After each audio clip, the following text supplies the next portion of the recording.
It's good to be with you.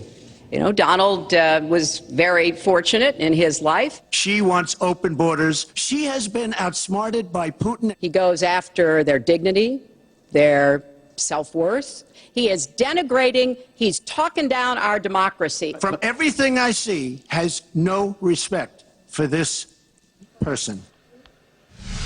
Okay, the first time it's their names, it's cordial. Now it's he and this person, and there's nasty words. Well, basically, this is minimizing language. They literally have replaced each other's names and the cordiality that we saw between them, Secretary Clinton, Donald, with he and she, him and her. Literally, or this person. Yeah, it comes back to your initial point of the disdain they're having for each other in that moment, almost childish in their ways of literally minimizing each other, distancing even from any connection to each other by the him and the her versus their names. It's just a minimizing technique aimed to get under each other's skin, and they did it all night long. Incredible. All right, Chris, thank you very much. Good to see you again. Thanks for having me. And next, Donald Trump and Hillary Clinton, as we said, getting ready to eat together right now in New York. You can see sort of the beginnings of this dinner.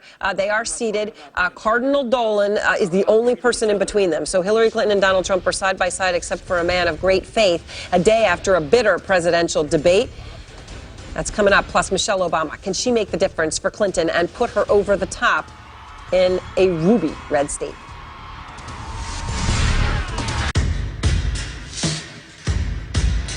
Where will the lead take us today?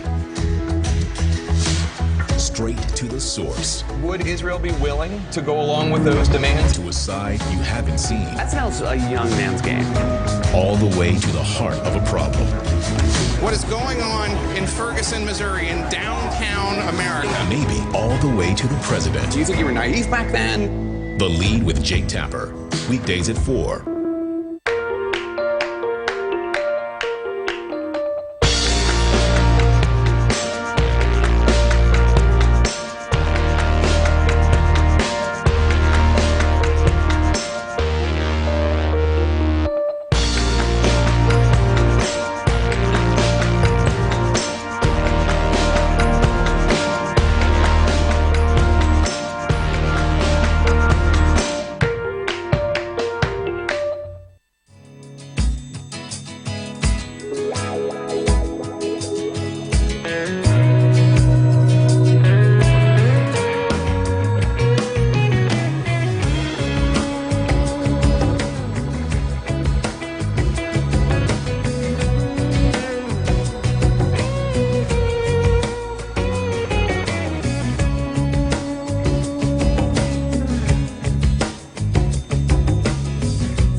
right, breaking news. As you can see on your screen, the dinner tonight, Donald Trump, Hillary Clinton are both there. They have just come face to face at this charity dinner. There's Donald Trump, as you can see. We don't have control over this video. This is the pool feed, so you'll see them snap in and out of the shot. But you saw Donald Trump, his wife Melania is there. Cardinal Dolan is sitting next to Donald Trump on the other side, and then Hillary Clinton. So just Cardinal Dolan on either side of him. He is flanked by Hillary Clinton and Donald Trump. We have just learned that when Clinton and Trump entered the venue, they were in a photo line together. They were there together. They did not shake hands.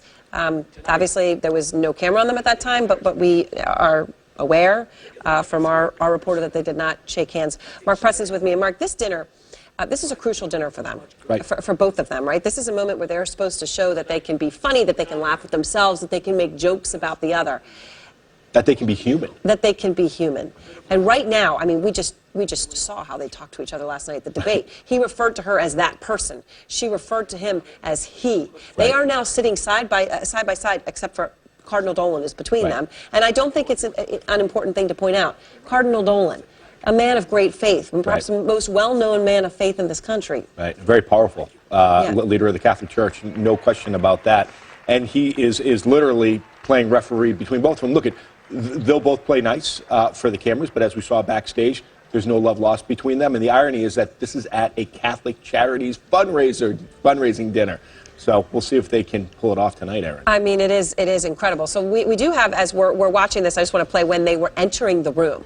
First, we saw Melania Trump come in. Right. This is a white tie dinner, which we've been talking about. So you'll see. So there's Hillary Clinton coming in and shaking hands with Melania Trump. Both smiled. Hillary Clinton just kept powering on through, but we saw that Mr. Donald moment. J. Trump, chairman of the Trump Organization. And then Donald Trump is announced, and you see Donald Trump come in wearing his white tie, which I guess is sort of a white tuxedo element to him underneath the tuxedo. Now I am pleased it's a confusing dress code, but there he is, and then they go and they sit down. This is going to be, what, 2-3 hours that they have to sit this close to each other? Right, no doubt. And the choreography is amazing. We saw this in the debate last night, quite frankly. It had to be choreographed to a way that the Clinton campaign felt comfortable enough to participate in how the families would come on stage. They didn't want to run into what they ran into a couple weeks ago when Donald Trump... They didn't want to have the families meet, They didn't want to have the families meet because Donald Trump was going to put those 4 women in his family box to try to meet Bill Clinton. I mean, it is pretty stunning. Now, these are little speeches that they're going to deliver, and we're going to be watching this all live. These are speeches they've prepared in advance, right? Full of jokes. I mean, usually how long do these sorts of things go? You know, it's certainly a couple of hours. And look, these are the mainstay. These are one of the political dinners that really count. I don't know how much is going to count in this election. But listen, this goes back to 1960 when you had presidential candidates, Nixon and Kennedy both went to this dinner. So, and it's been going on for 15, 20 years before that. So this is a big deal. Yeah, you saw Romney and Obama there. Right. You saw, I mean, and everyone. You've got Henry Kissinger is there tonight. Rudy Giuliani is there tonight. Michael Bloomberg is there tonight. It is going to be a big night, and of course, we're going to be covering it live for you. Thanks for joining us. AC360 starts right now. Well, good evening and get ready. With shockwaves still rumbling from the debate in Las Vegas, we're moments away from what could be another seismic event. Donald Trump and Hillary Clinton sharing a stage, sharing the spotlight this evening at the Waldorf Astoria Hotel in Manhattan. They'll each be speaking one after the other, the annual Alfred E. Smith Memorial Foundation dinner for Catholic Charities in the New York area. The guests are eating now. Then at the top of the hour, the 2 candidates are expected to speak, gently poking fun at one another and especially at themselves. That's the idea anyway. Donald Trump, who's not known for gentle or self-deprecating, is expected to speak first. Then Secretary Clinton. They didn't shake hands last night. She took one verbal jab after another at him. He called her, in his words, such a nasty woman. So we wait for what could be fireworks. We'll look ahead to tonight and be back to the debate, including the headline-making moment when Trump would not pledge to absolutely accept the election's outcome. Today, under fire from Democrats and Republicans for what he said, he made headlines again with this, as CNN's Jason Carroll reports. I would like to promise and pledge to all of my voters and supporters and to all of the people of the United States that I will totally accept the results of this great and historic presidential election if I win. That pledge comes as Donald Trump has raised unfounded concerns about widespread voter fraud. We want fairness in the election. Campaigning today in Ohio, Trump said he would accept the result if it was clear. Of course, I would accept a clear election result, but I would also reserve my right to contest or file a legal challenge in the case of a questionable result. The GOP nominee's comments come hours after he refused to say whether he would respect the verdict from voters on November 8th. Not saying that you're necessarily going to be the loser or the winner, but that the loser concedes to the winner and that the country comes together in part for the good of the country. Are you saying you're not prepared now to commit to that principle? What I'm saying is that I will tell you at the time. I'll keep you in suspense. Trump's debate performance seen as more disciplined than his previous two meetings with Hillary Clinton, but still, at times, relying on personal attacks, interrupting Clinton during her response to a question about Social Security. My Social Security payroll contribution will go up, as will Donald's, assuming he can't figure out how to get out of it. But what we want to do is to replenish the Social Security Trust Fund. Comments that could hurt Trump's efforts to chip away at Clinton's advantage among women in the polls, as Trump continues to face the fallout from accusations of sexual misconduct, Trump denying the allegations again Wednesday night and suggesting, without proof, that Clinton and her campaign might be behind them. Because those stories are all totally false. I have to say that. And I didn't even apologize to my wife, who's sitting right here, because I didn't do anything.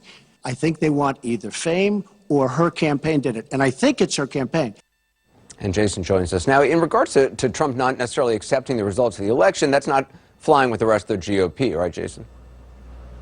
Not at all. He's under fire by many members of the GOP. I mean, let's just take a look at North Carolina. You know, he'll be there campaigning tomorrow in Fletcher, just outside of Asheville, North Carolina. The executive director of the state GOP party there releasing a statement basically explaining his displeasure over Trump's statement, saying, quote, "We at the North Carolina Republican Party are not aware of election results being optional." Also take a look at someone like Maine's Governor Paul LePage, who has been a huge Trump supporter, a man who's been known for making his own controversial statements, a man known for not mincing words, saying the following about Trump, saying it's a stupid comment. He went on to say, quote, "Get over yourself. It's just another sign that there are many members, more members of the GOP who are simply just losing patience with Trump." Anderson? Right, Jason Carroll, thanks for the reporting. As for Hillary Clinton, she had a quieter day devoted, it seems, to not making headlines, perhaps from here on out. Instead, as Brianna Keeler reports, she's taking a victory lap of sorts while high-power surrogates hit the campaign trail. Hi, everybody. Hillary Clinton reveling in her third and final debate with Donald Trump. I'm feeling, both relieved and very grateful. No more debates, no more naps. A jab at Trump for accusing her of resting instead of preparing while she was off the campaign trail for days. That was the case again today as she leaned on her high-profile surrogates to rally voters. President Obama in Miami. You can reject somebody who proves himself unfit to be president every single day in every single way. Vice President Joe Biden in New Hampshire. Either he is so stupid that he doesn't understand. No, it's possible. It's possible he doesn't understand the damage he's doing. No idea. 17 Clinton did her best to inflict damage last night by landing one little jab after the other. The wall that Donald talks about building, he went to Mexico. He had a meeting with the Mexican president. Didn't even raise it. He choked. And I sat in my apartment today on a very beautiful hotel down the street, known as Trump. Made with Chinese steel. But I will tell you. And she saw huge opportunity in Trump's refusal to say he'd accept the outcome of the election, calling it horrifying. Every time Donald thinks things are not going in his direction, he claims whatever it is rigged against him. He is denigrating, he's talking down our democracy. And I, for one, am appalled that somebody who is the nominee of one of our two major parties would take that kind of position. Clinton's campaign thinks Trump made a fatal mistake, and they'll be talking about it until Election Day. To suggest that he will not concede despite losing the vote and then says today that he will accept the results if he wins, that is not a joking matter. No, I want everybody to pay attention here. That is dangerous. And Breonna Keeler joins us now. Any word on what to expect from Hillary Clinton at tonight's dinner? We're going to be bringing our viewers, both Clinton and Trump, live. Her campaign, Anderson, is being so tight-lipped, but we do know that Donald Trump is going to be speaking first, Hillary Clinton second, so that's something that could affect how all of this plays out. Since we know Donald Trump really likes to counterpunch, she's not necessarily going to have that opportunity tonight. But we heard Al Smith IV, the host of this dinner, saying that he was encouraging civility. In fact, he told a joke opening up this dinner where he said that Donald Trump had gone up to Hillary Clinton and said, "How are you doing?" And she said, "I'm fine. Now get out of the ladies' dressing room." That was something that both candidates had a good chuckle at. But keep in mind, they didn't even shake hands backstage. There was a photo receiving line. They were both part of it, and they did not shake hands. So it's really up in the air about what we are going to see tonight, when the acrimony between them is very real. I was on the airplane coming back with Hillary Clinton last night, and one of her aides said to me, after no handshaking at all at the debate, enough is enough. At a certain point, you just draw a line. Breonna Keeler, we'll be watching. Thanks very much. You heard what President Obama said about the allegation of a rigged election. As you might imagine, Trump supporters see things differently. Jessica Schneider tonight reports. In the final stretch to November 8th, Trump's backers seem emboldened by the candidate's toughening talk. You know what? I think he can make a difference. Phil Dietz and his wife Carrie say they want a change and aren't bothered by Trump's refusal during the debate to say he'd absolutely accept the outcome of the election. It's rigged. He said a rigged election. Everybody knows there's been things in all elections, but he didn't say, I'm not. He just said, wait to see what the results are. He's not going to go, I'm going to do this or that before it's even like done. And him saying that is okay with you? Absolutely. Actually, we love it. Of course, I would accept a clear election result, but I would also reserve my right to contest or file a legal challenge in the case of a questionable result. Trump's supporters back him up.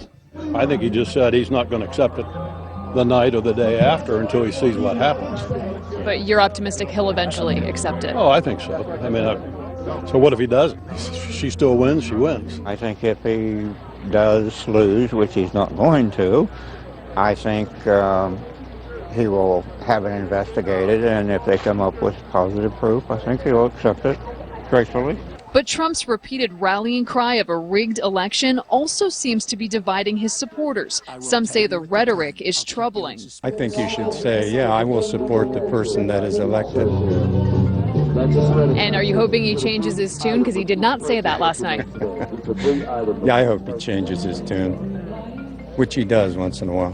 While others are fired up and buying into the unproven voter fraud allegations. Only because we see that Hillary rigged the primary. I mean, all the information that's coming out, you know, so if she rigged the primary against Sanders, why wouldn't she rig it against Trump? Definitely. I mean, I definitely You think so, even though statistics show that they aren't rigged and there's very small chances of voter fraud. That's not true at all. They're putting, you know, voters out that are illegals. They're not legal to vote. They're signing up people that should not be on the rolls. And so you think it's okay Donald Trump is continually talking about a supposed rigged election? Yes, it is rigged. There's not a doubt. Your Secretary of State, John Husted, came forward and said, hey, Mr. Trump, it's not rigged. I control the elections here in Ohio. What's your thought on that? Maybe not in Ohio, but I know other states. And Jessica joins us now. It seems like some people are troubled by Trump's talk. Why did they look past it? Well, you know, Anderson, many of the people I spoke with acknowledge that Donald Trump is not perfect, but they do relish the fact that he is not a polished politician. Now, the people that I spoke with out here, they say that their anger for Washington, D.C. is more pervasive than anything, and they do think that Donald Trump is the only person who can shake it all up. Anderson? All right, Jessica Schneider, thanks very much. Let's bring in the panel. Clinton supporter and MoveOn.org national spokesperson Karine Jean-Pierre, Clinton supporter and former New York City Council Speaker Christine Quinn, Washington Post political reporter Philip Bump, also Trump supporters Jeffrey Lord and Andre Bauer. Jeff's a former top political honcho in the Reagan White House. Andre is the former lieutenant governor of South Carolina. Philip, you have the aftermath of the debate. Donald Trump saying he would accept the results if he wins, kind of making a joke about it. Do you think this still is going to resonate now for a while? Yeah, I think this challenge will be there up and through Election Day, right? I mean, what we're seeing is not, he tried to walk back from it a little bit today, saying, I'll reserve the right to file a challenge or whatever, which of course any candidate can do if there's actually a challenge to be filed. But he has spent weeks talking about, how the polls are rigged and the polls don't actually represent reality, when in fact the polls show that he's losing quite badly right now. He has spent a lot of time talking about how the election itself is rigged and there's vote fraud, which there's no evidence of, and we can't reiterate that enough. And at the same time, all he's been talking to for the entire general election campaign is his own base of support. He's made no overtures to anyone else. There's this insular community which agrees with what he's saying, which agrees that the polls are rigged, which thinks there's voter fraud, and he has the ability after the election to say to those folks, this thing was rigged without any evidence. Jeffrey, do you think he helped matters today by making that joke? Sure. Look, in the conservative community, and although I was plane bound for a while, I've tried to tap in and see what's going on there. And as I suspected, they really think that this is the mainstream media obsessing about this one line in the speech. Of course, if you think you've been cheated of an election, you reserve the right to do something about it. I raised the obvious, as have other people come forward now, and raised the Al Gore thing. That's what Al Gore did. So, he did. He protested the election, right? After the election. Right, but the question is, if Donald Trump loses big on election night, is he going to make the allegation that there was widespread voter fraud resulting in millions of votes? We'll have to wait and see. It would help if there were facts, right? But again, I have to disagree with my friend Phil here. In fact, there has been evidence of voter fraud in American history. Lots of times. I'm sorry, but lots of times. I documented myself 57,000 registrations that were rejected by the city of Philadelphia, the county of Philadelphia in 2008 for forging Social Security numbers, using dead people, et cetera, et cetera, et cetera. And in 2012, the state of Pennsylvania's Republican governor admitted in a legal affidavit there have been no examples of voter fraud in the state of Pennsylvania. Okay, but believe me, I assure you, I've decided to let loose my inner Drew Griffin here, and I'm going to be checking here in Pennsylvania, and I'll get back to you. But you don't buy what he just said? I do not. That a government official under oath basically said there was no voter fraud. I think that's the kind of thing that we have to accept, right? That is a statement under oath by a government official. Anyway, let's set the Al Gore thing aside for a second. Right now, in this presidential election, what we're seeing is Donald Trump losing. When he was winning, everything was great. Now he's losing. And we're seeing what a schoolyard bully does when he starts to lose. They whine and lash out at others. So it's very unprofessional, very unpresidential, undignified behavior, and bad for our democracy. But it's not surprising, because everybody knows he's a bully, and he's acting like a bully, whining. Donald Trump has, to her point, Donald Trump has himself said, when the polls show I'm winning, I like the polls, and I talk about the polls, and when they show I'm not, I don't mention them, I don't buy them. Well, it's been very rare that we've shown polls that actually showed him winning. Even the primary, there's no way he can get 40%. He'll never get a majority. He'll never win the primary. As soon as all the other candidates drop out and the Republicans can unify against anybody but him, they'll beat him too. And so I've heard about these polls that he never could win, and so he's been beat down the whole time, and every time it's been, can we get one thing, extrapolate it, and just pound, instead of engaging in a discussion about what actually took place in the debate. But we talked about positive polls all the time during the primary for Donald Trump, because I remember doing interviews. I remember doing interviews with Donald Trump, and in fact, he would insist on starting out the interviews by having everybody acknowledge how well he's doing in the polls. So pretty much every... And I remember... And he led in the polls from July 17th through the primaries, with the exception of 3 days. Well, so say he does lose, even if he challenges as an American, he has that right, but what effect is it going to have? Zero.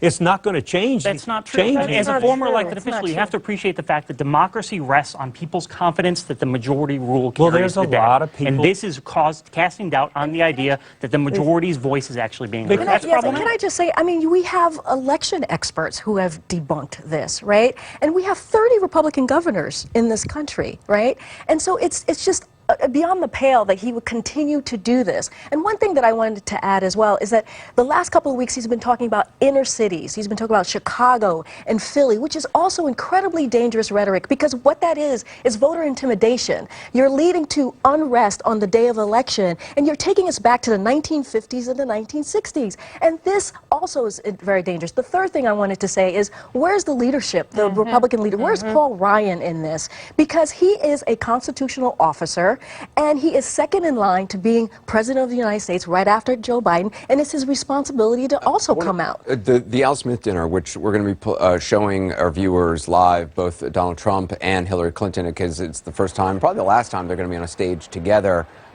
face to face, essentially. Christine, you've been at this dinner, I think, multiple times. I just want to play the joke that Breonna Keeler mentioned earlier before, that one of the speakers early on kind of gave. Not that she didn't tell it well or anything, but let's just play it. Before the dinner started, Donald went up to Hillary and asked her how she was doing. And she replied, "I'm fine. Now get out of the ladies' dressing room." It is going to be interesting tonight to see how they relate to each other or don't relate to each other. And we're told, Breonna was saying they didn't shake hands backstage at this event. And it's supposed to be kind of telling deprecating jokes about yourself as much as poking fun at the other person. Absolutely. And, you know, I've been to a number of these, and I remember clearly in the Obama-McCain year, I think it was, McCain was way funnier than Obama. Like, he you know, just killed it up there. But usually the candidates put a ton of work into this, have like a professional comedy writer who helps them. They take it really seriously, and as the candidate themselves, is as much of a target as the opponent. So a question tonight is going to be, you know, given all they've both been through, can either of them kind of pretend light and funny even? And can Donald Trump make any jokes about himself? But it's really, as you can see by the dais and stuff, it's a microscope room. They're going to have to, like, think about their face or just not the whole time, because you are I was always in the back row, like the top of it, and I'll never forget, I got a text from my wife saying, "Get off your BlackBerry. You're at the Al Smith dinner," and I was in the back. So they're on a microscope. We're going to take a quick break. We're going to be bringing you Donald Trump and Hillary Clinton when they speak live coming up.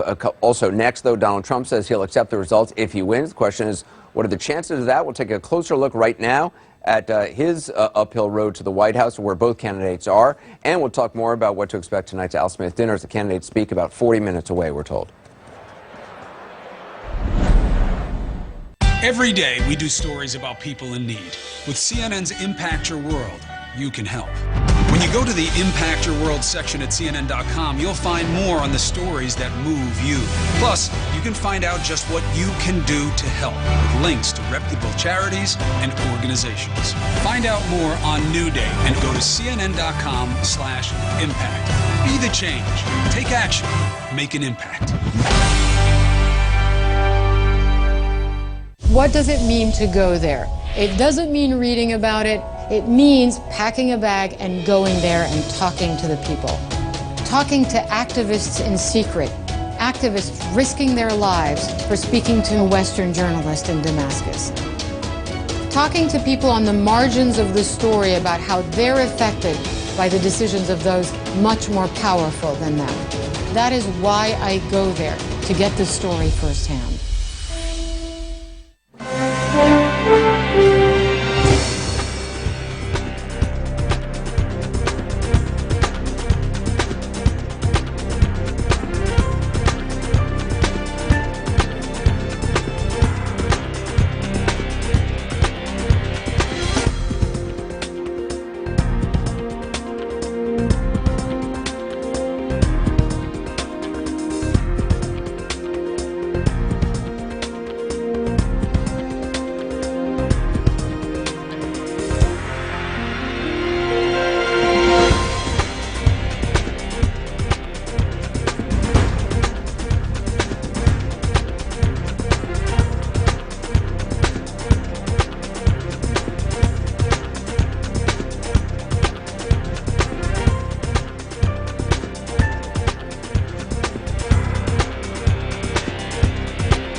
We're getting closer to what could be another clash between Hillary Clinton and Donald Trump. They'll each be speaking tonight at a New York charity dinner. Whether they'll be charitable toward one another remains to be seen. What's clear, though, is what each candidate faces